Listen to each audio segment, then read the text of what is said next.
9 root 2 minus root 4 root 2। अब आपके मन में एक स्ट्राइक होगा, सर ऐसे कैसे लिख दिया? तो आपके पास देखिए एक फॉर्मूला होता है कि आपके पास अगर रूट ए इंटू बी हो तो आप इसे रूट ए और रूट बी लिख सकते हो, ठीक है। यहाँ पर बीच में फॉर्मूला होता है कि रूट ए बी हो तो आपके पास क्या रूट ए और रूट बी को लिखा जा सकता है, क्योंकि ये जो आपके पास रूट है ये यहाँ पर भी यही होगा और गुणा होकर फिर से आपके पास रूट ए बी प्राप्त होता है। तो मैंने इसको लिख दिया। अब आप देखिए ध्यान से, रूट 4 है तो 4 का आपको देखिए वर्गमूल कितना होता है? 2 होता है। रूट 4 का वर्गमूल कितना होता है? 2 होता है। तो आप लिखेंगे यहाँ पे 2 रूट 2, क्योंकि रूट 2 का तो आप वर्गमूल निकालेंगे तो आपको किस में मिलेगा? दशमलव में मिलेगा। लेकिन रूट 4 का आपको पूरा मिलता है 2 के रूप में, माइनस यहाँ पे आपका रूट 2।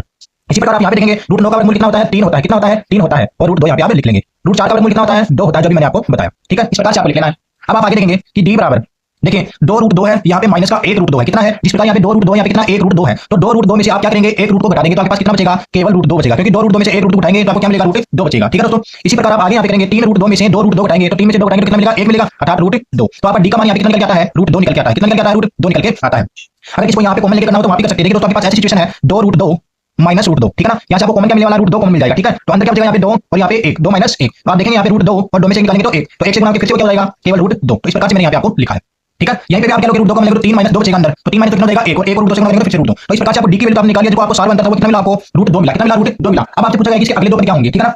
ध्यान से देखेंगे दोस्तों, आपके पास समांतर श्रेणी का जो व्यापक रूप होता है वो आपके पास होता है ए प्लस डी, ए प्लस 2डी, ए प्लस 3डी, ए प्लस 4डी, ए प्लस 5डी। इस प्रकार से चलता रहता है। तो आपके पास देखिए ए भी आपका प्रथम पद, ए प्लस डी ये भी है, ए प्लस 2डी और ए प्लस 3डी। यहाँ तक आपके पास 4 पद है, 1 2 3 और 4। तो 1 2 3 और 4 आपको ज्ञात करना है, ए प्लस 4डी और ए प्लस 5डी। तो आप यहाँ पे लिखेंगे ए प्लस 4डी, ठीक है ना। अब आपके पास देखिए प्रथम पद ए उपलब्ध है, जो भी आपने लिखा रूट 2, तो आप लिखेंगे यहाँ पे रूट 2। आपको प्लस क्या करना है?